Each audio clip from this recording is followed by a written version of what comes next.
Welcome to the Parenting with Impact podcast with your hosts Elaine, Taylor-Klaus, and Diane, Dempster, co-creators of ImpactParents.com, an online community, award-winning blog, and service organization helping parents all over the world to raise complex kids become capable, independent adults.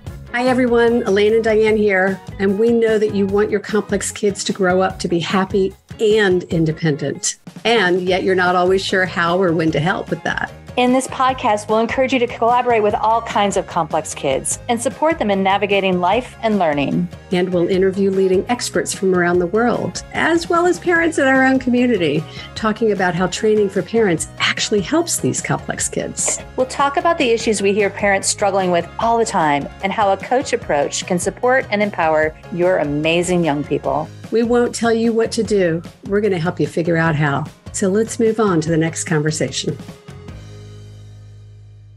Hi, this is Elaine, and I'm excited to share this next conversation with you. It comes from our summer 2024 Parenting ADHD Summit. Some of the conversations we do in our summits are pre-recorded, and this year we decided to take some of those, use our experts' time as efficiently as we could, and not only include it in the summit, but also prepare it for the podcast. I know you're going to enjoy this conversation, and you're in for a treat. Welcome back, everybody. We are excited to have a conversation today with a friend and colleague and trainee and member of our community. And like Kelly, we've known you a long time now, haven't we? I know. I think it's been 5 or 6 years. It seems like yesterday.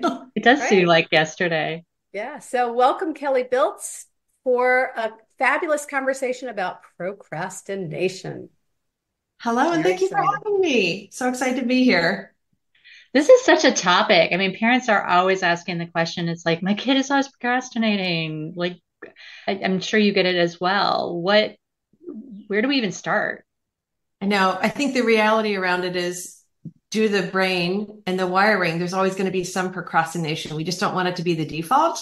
We don't want to be like, okay, I'm going to turn in every single subject, every single assignment late and procrastinate, because as we all know, not much is retained when we do that. But sometimes the brain works really well under pressure. So there's that and playing to the strengths.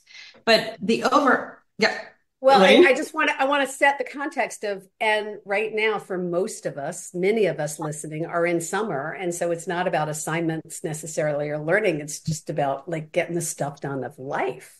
Yeah. Right? Routine. So procrastination applies to everything. It's not just school. Yeah, absolutely. So one of it is, I think probably the biggest obstacle that I see in my world of private coaching is not understanding how long the actual task or chore or assignment or project, whether it's cleaning out a room or cleaning out a pantry or a garage, actually takes. Yeah. And so there's that, that relationship with time that is always really challenging. And maybe also in addition to is not really planning things out. Like you have to have a plan whenever you're ready to work on a project. And that might be organizing, that might be maybe making sure you have the tools, breaking it down. So all of those skills and preparation sort of leads to procrastination if they're not really in line and organized appropriately. Yeah. Well, and what you're describing is the executive function skills, right? It's just sort of, a lot of times kids don't yet have those skills. A lot of times planning is a dirty word for some people who are neurospicy, right? It's sort of planning. It might be one of my least favorite four-letter words. I know. And half the audience just shut down when you said you have to have a plan. So, right. I mean, how do we make this easy? And I understand. Go ahead, Elaine. Well, I was just going to say, break it down a little bit. Like, what's happening with procrastination? What's really happening when somebody's procrastinating? Not wanting to do it, and really not having interest in something. Maybe I shouldn't say that, because if you really want to clean out the garage, because you have to clean out the garage, like you want to do it, but breaking it down and starting with, okay, what is a realistic goal, right? Maybe it's only doing a part of it, right? Maybe you don't have to have the entire garage done in a week or something, breaking part of it down. And I think in my world of like coaching, a lot of my teenagers procrastinate when they're not interested in the class or the project at hand. And also maybe it's a little bit more difficult just with those skills of actually organizing and planning. So And I let's know you look don't at like just the word. those, right? So when something's really hard, when something's not interesting or boring, when Mhm. something is overwhelming, maybe, and I think that this is true for people who are not just neurospicy people. I know for myself, if something is really overwhelming for me, like I have a really hard time getting into it just because it's so much. But I think Mhm. at the beginning of this, just even looking at, well, which one of those things is it that we're dealing with? Are we dealing with overwhelm? Are we dealing with the fact that it's boring? Are we dealing with awareness of time? Oh, I've got plenty of time. I got all summer. I got whatever it is. Mhm. And because you might handle it differently depending on which one of those things you thought might be going on for you or for your kiddo. Is that fair? Yeah, I think the biggest skill when it comes to that is really learning how to break it down so that it sounds a lot. And it's one of the skills that I reiterate all the time in my practice is because I feel like if you can break down, you can get started. You can, because you can break down to, hey, I'm just going to do, one small task, and that's movement, right? And so I feel if we learn how to do that, then there's more motivation because we're using the language that helps us get motivated to procrastinate less. Mm-hmm. I'm hearing you and I'm thinking about my kid in their mid-20s who is in school, in graduate school. And like how often I hear them say, Mom, I'm having a hard time getting activated. Now, of course, they've been raised in this world, so they've got that language, Right. right? But it's Sure. not that they don't know what to do, and it's not even that it's not broken down. And they do want to do it, Mhm. but it's hard to get started. It's hard to get that Mhm. momentum going. Mhm. There's the activation piece. Yeah. And so you have to prepare your brain for it. It's not going to happen overnight, right? I always share it in my groups and with my teenagers. Your brain is not a light switch. You can't just say, hey, I'm going to go and turn it on and I'm going to go and do X, Y, and Z. It needs a lot of time. The ADHD brain needs a lot of time to prepare. And that might be a week. That might be a couple days. That might be a month. In my world with my husband, nothing gets done quickly unless there's a fire in the Right. house. Right. So it is about, that processing and preparing and visualizing. My husband has to visualize and go through all these steps. And I'm like, okay. But it's true. That's how we get things done. And there's also a realistic expectation around it that I know if we have a big project to do, I'm going to set us up so that we can get it done, not start in the middle, not start and stop. We're going to have a nice system so that he can do one thing and he's ready, but it might take a lot because the brain, again, just for that harder task, that harder work, that harder physical or emotional or meaningful project, it's got to really ruminate. My husband has to ruminate on it. And I think that's also really important in our world too.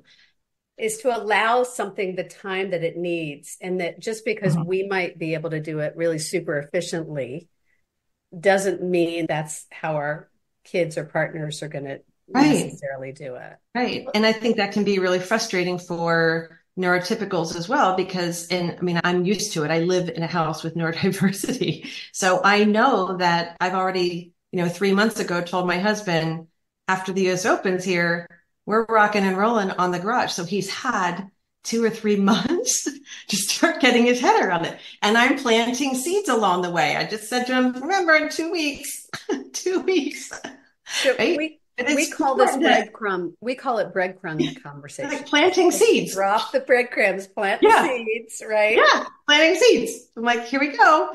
And I'm like, it's happening whether you're doing it with me or not. And if you do it with me, you'll be a lot happier. If I do it, the 1-800 got junk's coming and half of it's going out. So you can take your, it's happening. It's happening whether you like it or not, because ample time is given. And I also think that's a really big misunderstanding in families as well, when parents sometimes want it done and don't understand really that need to show a lot of time needed to process and prepare. I think we tend to Yes. jump to the gun and we come in and say, well, we'll just do it for you. Why can't you just? And that's just a recipe for Well, a disaster because they're not really honoring how the brain is wired. And we've been thinking about it for a while. And we've been processing it and planning and all that. We come in, it's like, and we expect them to be right on board with us. And it Mm-hmm. may be the first time they've really thought about it. Yeah. well, and part Yeah. of what you're speaking to is the fact that everybody is different, right? It's just sort of your husband needs 3 weeks notice. I mean, it's like, I can tell you that there are people in my world, I don't give them 3 weeks notice, because if it's not now, they're not even going to be thinking about it. So it's like, I don't bother with the breadcrumbs in certain instances. And part of what we're trying to do is to help our kids or our neurospicy partners understand what it takes to help their brain to be effective in doing the things that they want to do, instead of us necessarily imposing a structure on them that may or may not work for them. Exactly. And so it's sort of a win-win, because everyone feels validated and honored. And even though it might cause us to default to have more patience, right? That's parenting a neurodiverse loved one. I mean, that's just, we have to have some patience and grace in there that we might not be into to be built in, but we learn that over time, or else we're going to be like this, and that's not worth it. Nobody wants that. So I'm thinking about my favorite procrastination example of all times. Oh, this is an absolute true story. We had built a house and moved into a house. This is decades ago. And we had been in the house for 10 years, count it, 10 years, and kept saying, we really need to do something about the basement. We really got to get into this one section of the basement. We kind of moved in, dumped everything, and left it for 10 years. And we had put it off. And much to what you're saying is, I had kind of planned it and set the expectation. And when the kids go away to camp and like all of that, right? We got in there. I am not exaggerating when I tell you, Kelly, that it took us 1 hour. 1 hour to get it done. Because it was the collaboration. It was the two of us. Both of us were overwhelmed by it. And when we both got in there, it really wasn't that much, but we had blown it into this huge concept. That is very similar. I'm glad you and your husband had a better read. Tim and I had a few massive blowups over a 3-year-long thing that took 15 minutes, and it had to do with a call to somebody, really a call so that we could sign some papers. Right. And it got to the point where it was such a bone of contention. I'm like, then just give me his number. I will call and I will plan it. But with Tim's schedule, it was crazy. And it wasn't important to him then. Until we were backed up against a certain deadline when it had to do, whatever. But it caused that was a bone of contention and conflict. Yeah. I'm like, all that for 3 years that we've been back and forth, and it took us 15 minutes, literally. And then I feel like, so procrastination is not about the inability to do it, right? No, it's not about that at all. That's happening. Yes. And what did you speak to earlier? You and Diane were talking about maybe they don't want to, maybe they're not interested sometimes. Maybe the expectations aren't realistic sometimes. Maybe they're uncertain about what needs to be done, or they're overwhelmed by what needs to be done. They haven't broken it down. Maybe it feels hard. Maybe it feels boring. Yeah. What I missed. And maybe at the time, here's a kicker, might be leading up to it and planning for it, but maybe the energy is not there, and it's just not the right timing. So there's also that contributes to, at any given time, we might be really on or we might be really off. And we also have to honor that. So then that's going to be, not that, again, like you said, Elaine, you want to do it, but it's almost, when it comes to that big ask, a lot of these things really have to be in alignment. Well, and that reminds me of the parent that I work with, and she has a kid, and the only time she can get his attention is at 1 a.m, and she's not staying up till 1 a.m, but that is the ideal time for this kid from an energy perspective. And so it's like this sort of, you're a daytime person, they're a night owl. Sometimes it's just that challenge. So there's a logistic piece of it, right? Right, exactly. And maybe not having the right tools, or maybe the right resources. Maybe it's a financial thing that you have to work towards to maybe pay to have something done, or your pantry, so there's a lot of different elements that go into something along those lines that really can be an obstacle, whether we complete it or not. So the term you used, and I love it, is the brain is not a light switch. I say that all the time. I love it. It's not on or off. It's like a dimmer switch. We're kind of moving it around, right? I'm going to use a dimmer switch now. I love that. It's the same thing is true. This is what I've learned about gender. It's like our generation sees gender as a light switch on and off. Their generation sees it as a dimmer switch. It's all variations. So if our brain is more of a dimmer switch and we have to kind of get it up to full speed, or we got to get it going, we got to get some buy-in. We haven't mentioned that term, but we're talking some about getting somebody's engagement and buy-in to getting stuff done. Hi, it's Elaine. And if you like this podcast, you'll love our coach approach. Whether you're a parent looking for support or a professional supporting families, we invite you to download a free guide with 12 key coaching tools at impactparents.com/gift. You can begin using a coach approach to help kids become more independent or improve all of your conversations at work and at home. That's impactparents.com/gift. So I think what we've talked about for the first part of this is really what are some of the obstacles that are really behind procrastination. And Diane and I like to talk about there's the problem, and then there's the problem under the problem, and the problem under the problem, and underneath. And what we've really identified is a lot of different things that could be underneath procrastination. That the problem actually isn't procrastination itself. That's the symptom of a deeper problem, right? Well, and what I want to add to that mix is that a lot of times we don't know for sure what it is. And a lot of times, what you observe is your kids having a hard time getting started. What you may not know is what's going on in their head. And a lot of times our kids will say, oh, I'm just lazy. Oh, I don't care. I mean, they'll even say things. And so it's like, well, my kid doesn't care about school. Well, maybe they all care. They all care. Yeah, they all do. I don't believe that for one. I'm like, oh, that's lagging skills. So we're going to figure that out because every kid cares. They're well aware that things aren't where they want to be. So they do care. I think when I hear I don't care, it's just masking.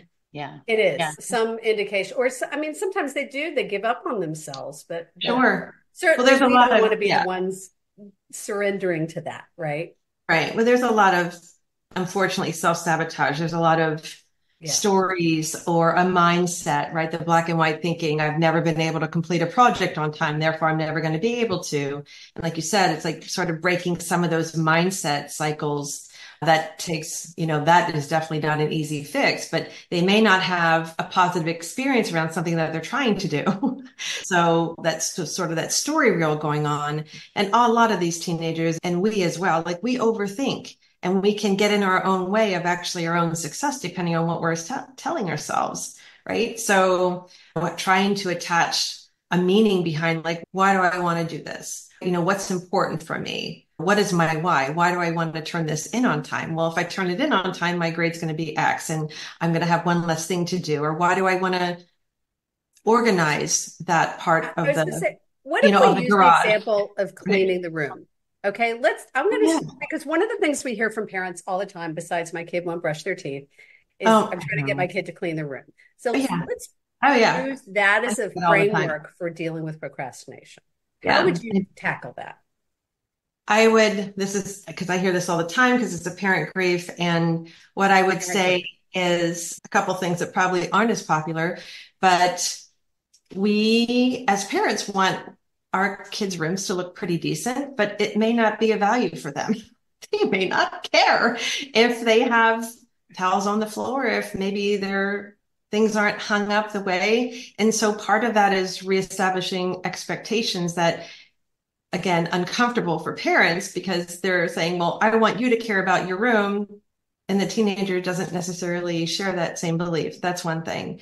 And the other thing I would say is you need to set a really realistic expectation because most of the time it's a matter of taking 3 or 4 minutes to maybe maintain something, throwing out the trash, hanging up towels, at least in my world, takes a minute. And I send a quick text, remember your towels today, honey, right? Or putting the clothing away or bringing down laundry. So it's not 5 things every single day and or the week. It's a matter of having something that's an easy maintenance, because I think it's also the realistic expectation is don't know that the room's going to be always picked up the way we as parents would like it.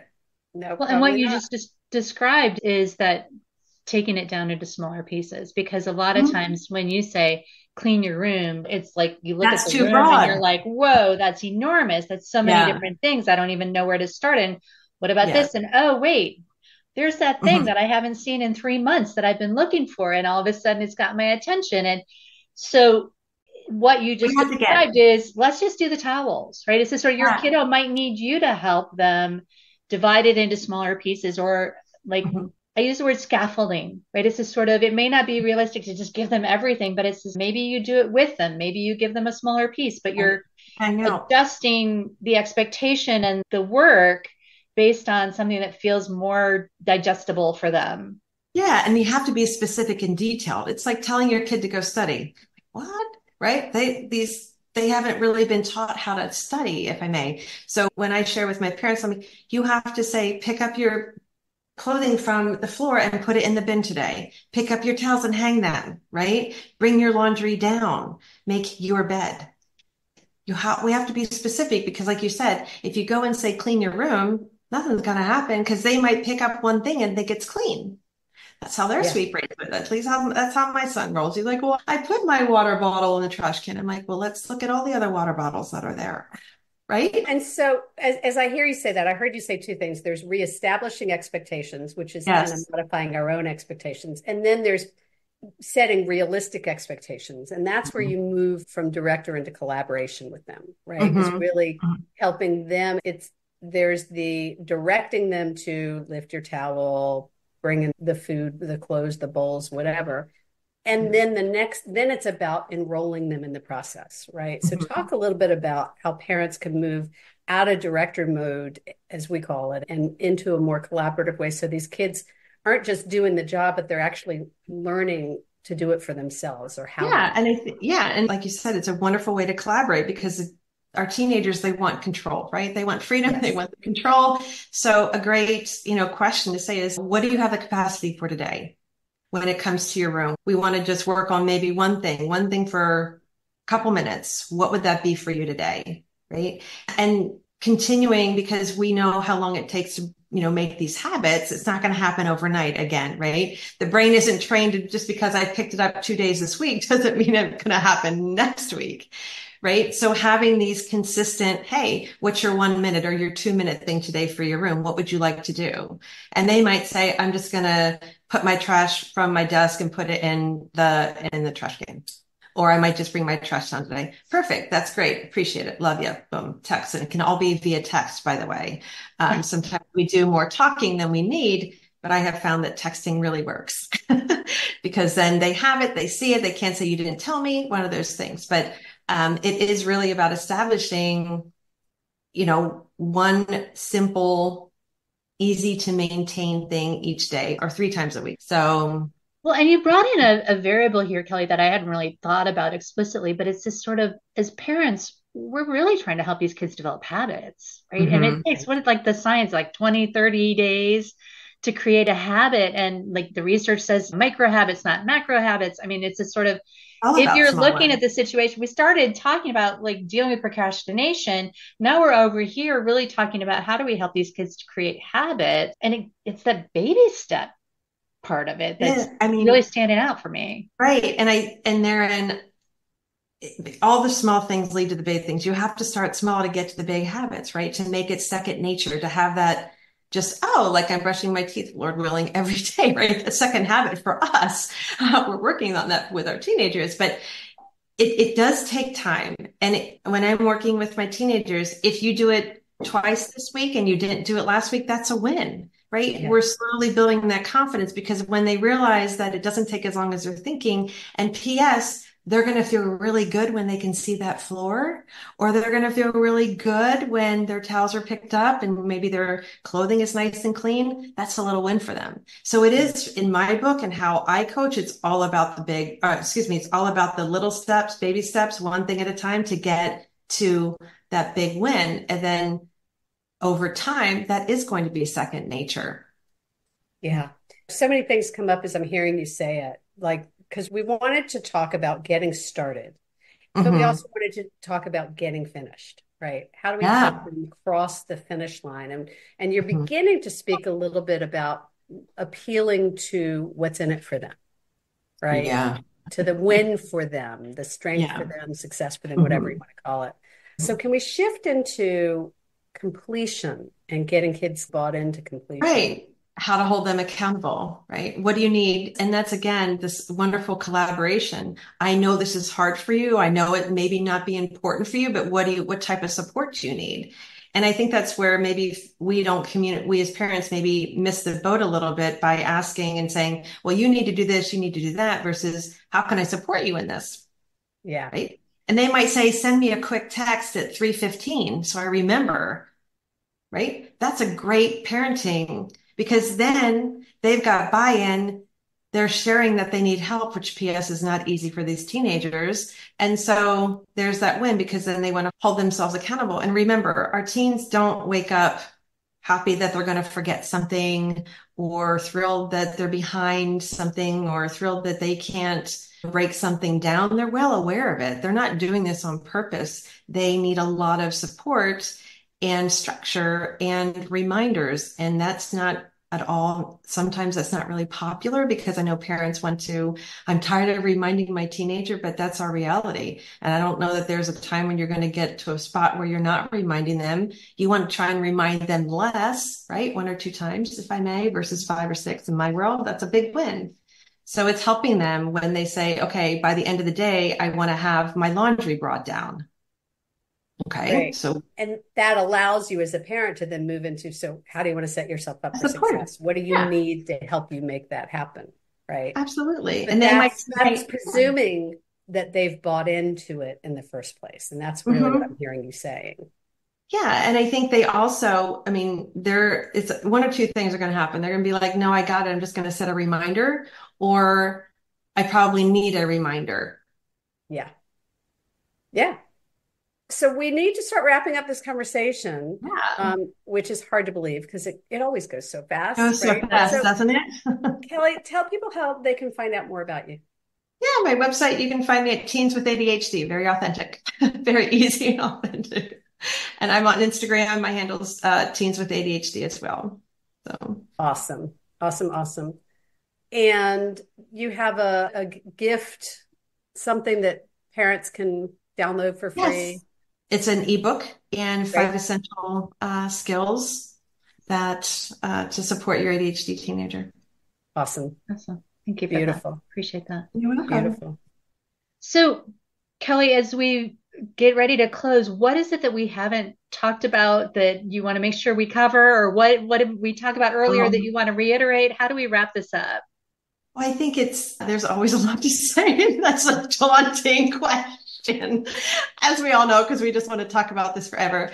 But I think just remembering that your teenager doesn't wake up happy that they're knowingly or not knowingly going to forget something or not be on task, and they're beating themselves up probably a little bit more than what we're aware of. So just remember that they're working, even though it may not appear that way, and meeting them where they are and understanding and parenting from compassion. I know that this is hard for you. I know you have a lot going on today.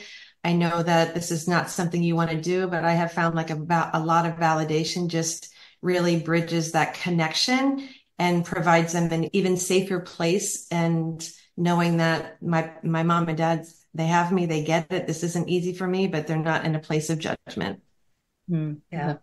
So I heard so many key pieces in what you just said. I heard non-judgment, focusing on connection, coming from a place of compassion, meet them where they are, really understanding that they, what's that line? They would do well if they could. It's not that they don't want to, it's that they're having a hard time with it.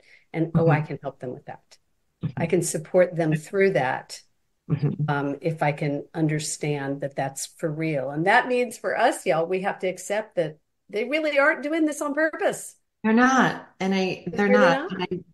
And I know it's frustrating. I know that there's a lot of parents that are really exasperated and exhausted and worried. I share and worry. Like, I don't think as a parent, whether you're neurotypical, neurodiverse, we always worry about our children. And so coming from a place where we just need to pour into them and have a lot of patience and grace and love on them, even when it's hard to. Love on them, even when it's hard. Diane and I have been doing a lot of parenting of young adults of late, and that theme is very true. Right. It doesn't. And every day, I mean, it's okay to not like your teenager at certain times. We all know that. It's okay. We always love them, but we may not like their behaviors. We may not like what's walking in the door, and that's okay. Like, that's very normal. And I don't have any problem saying there's sometimes that I'm just not liking my kid at the moment. And that's okay, because that's not going to be every day. He's just having a moment and a day. And we all have Sometimes moments. we have our moments too. Yeah, We do too. Yeah. They may not always be liking us either. Yeah, exactly. And I think that's the other thing. And no matter where we are with our stages, whether elementary, middle, high school, graduate, married, whatever, I've got stepchildren and grands and everything else. Like, we're all still learning as we go what our role is for one another. As we parent, right? We don't ever take that hat off, but we're still learning how to support our older out of the house kids, right? So we're still learning it, and we don't hit it out of the park every day too. So awesome. Thank you. Kelly, thank you for being with us. Great conversation. Thank you so much for having me. I appreciate you all so much. Always a pleasure. Love to support you and what you're doing in the world, and so glad to have you in our orbit. Thank you. And those of you listening, take a minute to reflect on the conversation we just had with Kelly. What is your insight that you want to take back for yourself from today? What are you taking away that you want to bring with you forward into your world? And as always, y'all, thanks for what you're doing for yourself and for your kids. At the end of the day, it makes an enormous difference. Take care, everyone. You've been listening to the Parenting with Impact podcast with Elaine and Diane. For more information on the Impact Parents community or to join Sanity School for Parents, please visit impactparents.com.